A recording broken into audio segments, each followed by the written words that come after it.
మధ్యకు వేయించేసిన Bible machine స్త్రీల convener శ్రీమతి doctor J ప్రేమేశ్వరమ్మ గారికి మన కర్ణాటక సభల తరపున మరణా తెలియజేస్తాము. మరణాత మరణాత మరణాత వందనಗಳು.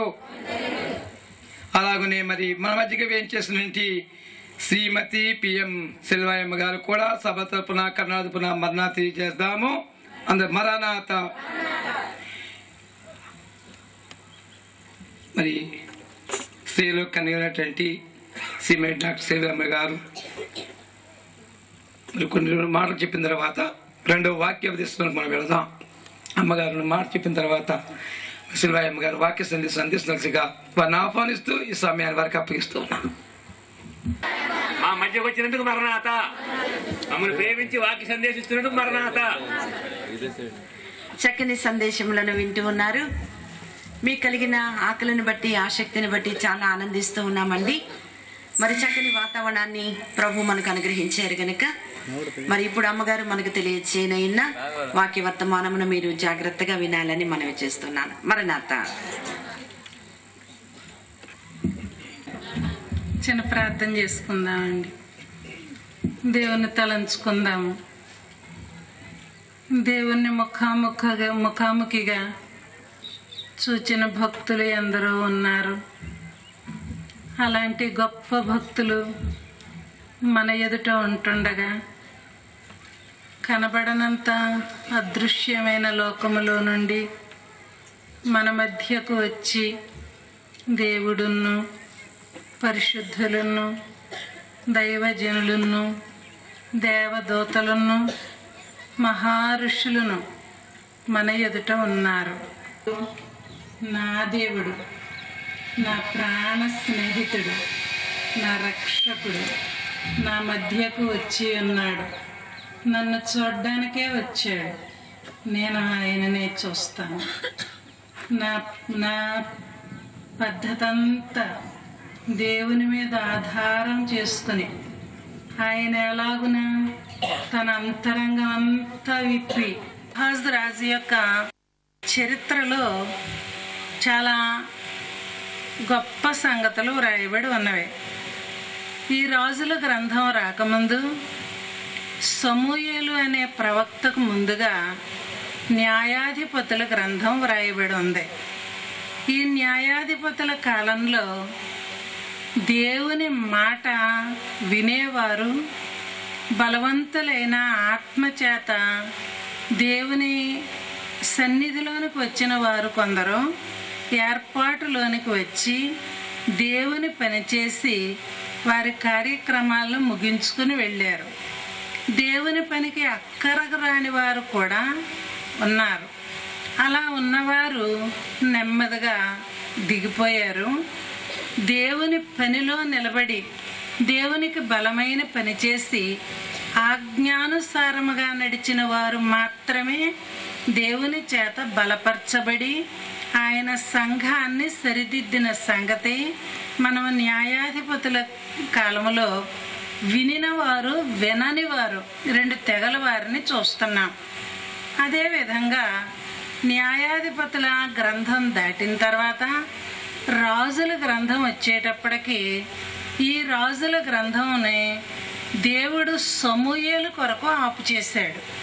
ఎందుకు అని అంటే రాజును దీవించడానికి, శ్రేష్టమైన ప్రవక్తగా బ్రతకడానికి, దేవుని ఏర్పాటు ప్రవచనాలు బోధించడానికి, దేవుని చిత్తం తెలుసుకుని ఈ ప్రకారంగా చేయండి అని చెప్పి సంఘాన్ని రాజును గురించి కూడా దివారాత్రులు కన్నీటి ప్రార్థన చేసే మనిషి ఏర్పాట్లోనికి రావడానికి సమూయేలు కాలం వరకు కూడా దేవుడు కనిపెట్టాడు.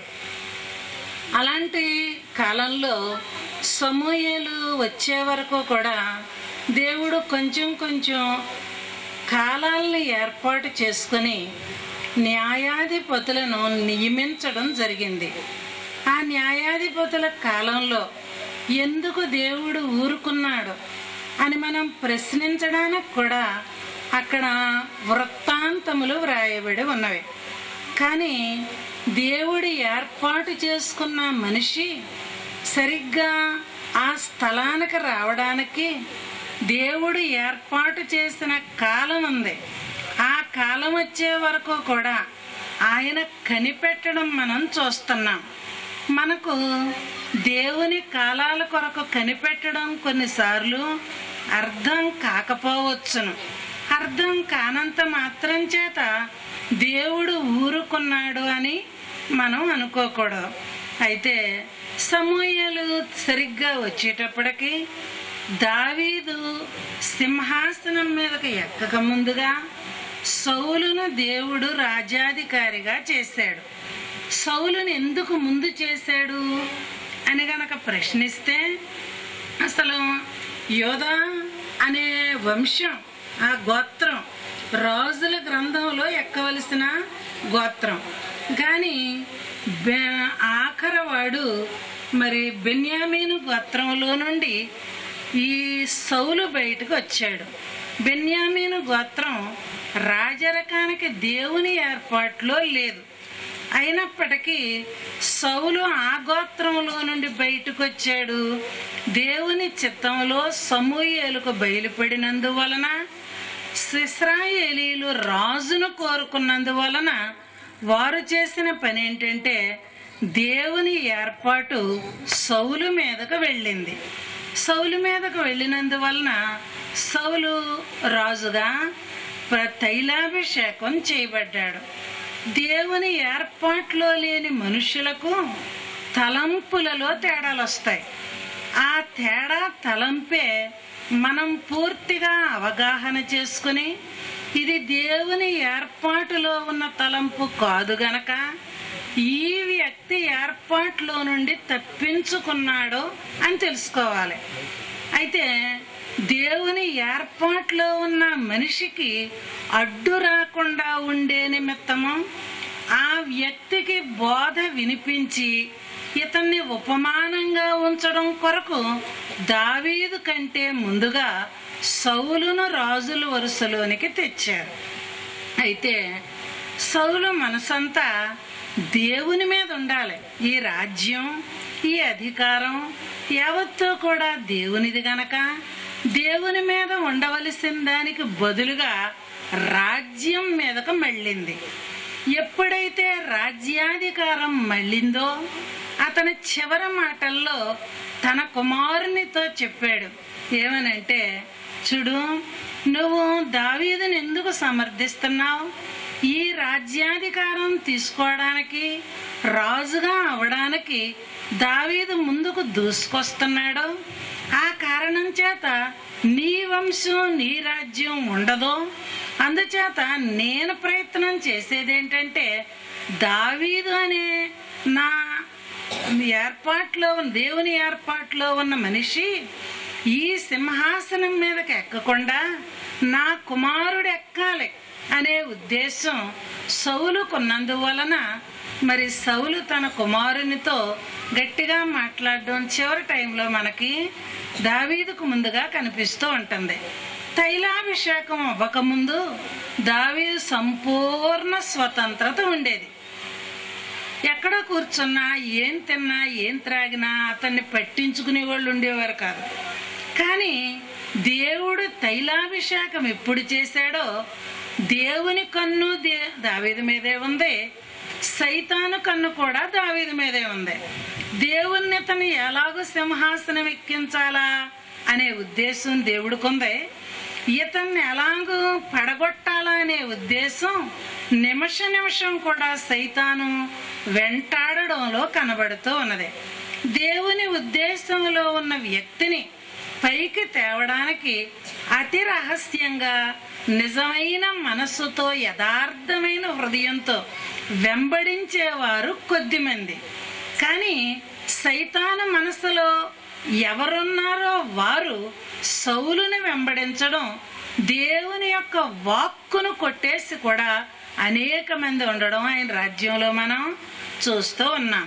అనుకోనకుండానే సౌలు రాజ్యం పడిపోయింది, దావీదు రాజ్యం పైకొచ్చింది. దావీదు రాజ్యం పైకొచ్చాక దావీదు యథార్థవంతుడుగా ఉన్నట్టు అతని అతని సంతానంలో ఉన్నవారు యథార్థంగా ఉండలేదు గనక. అదే ఉదాహరణ మాట దేవుడు చెప్తూ, ఇదిగో ఫలానా విషయంలో మీరు నా ఇష్టం నెరవేర్చలేదు కాబట్టి నేనిప్పుడు నీ చేతిలో దావీదుకు ప్రమాణం చేసినట్టు ఒక దీపాన్ని ఉంచుతానని అన్నాను గనుక ఆ ప్రకారం సొలొమోను తర్వాత వచ్చిన యోధారాజుల గ్రంథంలో అది నెరవేరినట్టు మనం చూస్తున్నాం. ఆ యోధారాజుల్లోనే యోగ్యులు కొందరు వచ్చారు, అయోగ్యులు కొందరు వచ్చారు. మనము యోగ్యుల వరుసలో చూస్తే గనక దేవుని చిత్తం వైపు చూస్తూ తమ బ్రతుకుని దిద్దుకున్నవారు యోగ్యుల వరుసలో దావీదు వలె యథార్థవంతులు అని రాయబడి ఉంటది. కానీ అయోగ్యులను గురించి వ్రాయబడిన స్థితిని చూస్తే ఇదిగో ఈ ఆహాజు అనే రాజు స్పష్టంగా మనకి కనబడుతూ ఉంటాడు. ఇతను యోధా గోత్రంలో నుంచి వచ్చినవాడు, సింహాసనం అధిష్ఠించడానికి తగినవాడు వంశాన్ని బట్టి. కానీ గుణాన్ని బట్టి చూస్తే ఇతని గుణం చాలా భయంకరమైన గుణం. మనం మన శరీరాన్ని అలంకరించుకుంటానికి విలువైన వస్త్రధారణ చేస్తాం. మన వస్త్రాన్ని బట్టి మన యోగ్యత కనిపిస్తూ ఉంటుంది. మరి మన స్త్రీల కోటంలోనే మన 7 స్త్రీలు మరి మిగిలిన అమ్మగారులు అందరూ కలిసి ఆ వస్త్రాలను గురించి చక్కగా కంటికి చూపించినట్టుగా చక్కని విధేయత కలిగిన స్థితి గల నాటిక ప్రదర్శించారు. అందులో ఈ ఒక స్త్రీ వచ్చారు, ఆమెకు వస్త్రం లేదు. ఆ వస్త్రం లేని ఆమె వస్త్రం కలిగిన వారందరినీ చూచి చాలా బాధ, ఇది ఎంత చక్కగా ఉంది, ఇది ఇంత చక్కగా ఉంది, ఇది ఎంత చక్కగా ఉంది, మరి నా సంగతి ఏంటి అని చూస్తే ఆమె వస్త్రహీనత కనబడుతూ ఉంది. మరి మనం పర్వాలేదు, వస్త్రం మంచిదైనా కాకపోయినా నా శరీరాన్ని దాచుకునే నిమిత్తం, నేను బయటకు వచ్చే నిమిత్తం ఇది సరిపోతుంది అని సరిపెట్టుకోగలమేమో. కానీ ఎక్కడైతే దేవుడు యాహాజు రాజుకి దేశం యొక్క వస్త్రాన్ని చేతికిచ్చాడు, రాజ్య పరిపాలన, దైవాజ్ఞ, దేవుని చిత్తము నెరవేర్చడం యోధా దేశానికి ఒక ప్రశస్తమైన వస్త్రం. రాజ్యాల వారందరూ కూడా చూస్తూ ఉండగా ప్రపంచంలోని అనేక మంది రాజ్యాలు, రాజులు తమ దేశాన్ని అలంకరించుకునే స్థితిని, యథార్థతను చూచినప్పుడు యోధా దేశం యొక్క అలంకరణ, దాని వస్త్రము, దాని దైవాజ్ఞ, దేవుని యొక్క చరిత్ర, సీనాయి కొండ మీదున్న దేవుని చరిత్ర, దావీదు యొక్క యథార్థమైన చరిత్ర, దేవుడు మానవునితో దేవుని చిత్తము నెరవేర్చని వారితో ఎలాంటి యుద్ధం చేస్తాడో ఆ చేసిన యథార్థమైన స్థితి మనం దేశాల యొక్క చరిత్రను చూచినప్పుడు అది ప్రశస్తమైన వస్త్రమా కాదా, నీతి వస్త్రమా కాదా, ఆ రాజ్యం యొక్క స్థితిలో మనకు కనబడుతూ ఉంటుంది. అయితే ఈ ఆహాజు రాజు చేసిన ఒక మరి వినబడకూడనమాట మనం ఈ రాతలో చూస్తా ఉన్నాం. ఆహాజు యోధా దేశమును దిగంబరినిగా చేసి యెహోవాకు ద్రోహము చేసి ఉండెను. అయితే మన చేతికి, ఈ ఆహాజు రాజు చేతికి యోధా దేశం యొక్క ప్రతిష్ఠించబడిన, తైలాభిషేకం చేయబడిన, దేవుని ఏర్పాటు కలిగిన, రాజ్యాంగం కలిగిన ఈ సింహాసనం ఈ రాజు చేతికొచ్చేటప్పటికి దాన్ని గౌరవించాలి, దేవుని చిత్తం నెరవేర్చాలి. దేవుడు మాట్లాడే వరకు కూడా ఈ రాజ్యం కనిపెట్టుకొని ఉండవలసిన పద్ధతి దేవుడు సమూయేలు చేత, ప్రవక్త చేత సౌలుకు బుద్ధి చెప్పించిన స్థితి మనం ఎన్నోసార్లు చదువుకుంటూ ఉన్నాం.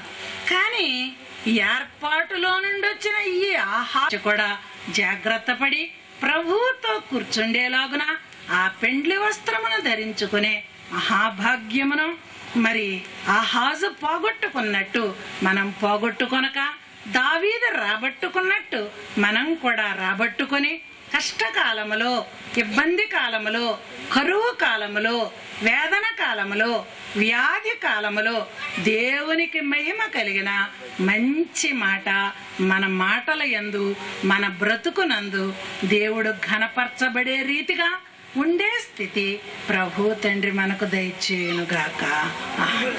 చిన్న ప్రార్థన చేస్తున్నాం. ఓ తండ్రి, వాక్యం లోతైనదే, మర్మం కూడా లోతైనదే గనుక మా బ్రతుకులో, మా మర్మములలో తండ్రి మేము జీవించే జీవితంలో నీకు మాత్రమే ఘనత తెచ్చేవారమై ఉండునట్లు కృప దయచేయు. అల్లరి పిల్లలు తల్లిదండ్రులను అల్లరి పెడతారు, అల్లరి కుటుంబంలోని వారిని అల్లరి పెడతారు. కానీ నీతిని వస్త్రంగా కట్టేవారు కుటుంబాన్ని కడతారు, సంఘాన్ని కడతారు, మిషన్ని కడతారు, దేవాలయం కడతారు, ఘనపరుస్తారు. అలాంటి ఘనత నీ వాక్యములో ఉన్నది గనుక అనుభవించే ధన్యత మాకును దయచేసి నీతిని వస్త్రముగా కట్టుకొని పెండ్లి వస్త్రమును ధరించుకొని మా క్రియల ద్వారా నీ ఎదుటికి రావలెనని మా తండ్రి గారైన తండ్రి అవస్థల కాలములో, కష్టకాలములో మాకు మాదిరిగా నడిచిన వారై ఉన్నారు గనక ఆ మాదిరిలో అడుగు జాడలలో నడిచే ధన్యత మాకు కూడా దయచేసి ఘనత, మహిమ, కీర్తి పొందుమని యేసు నామములో అడుగుచున్నాము తండ్రి. మరి ఇలాంటి అవకాశం ఇచ్చిన ఈ గారులకు, అమ్మగారులకి మరణాత వందనాలండి. ఎంతో ఓపికతో వింటున్న సంఘానికి కూడా మరణాత వందనాలు.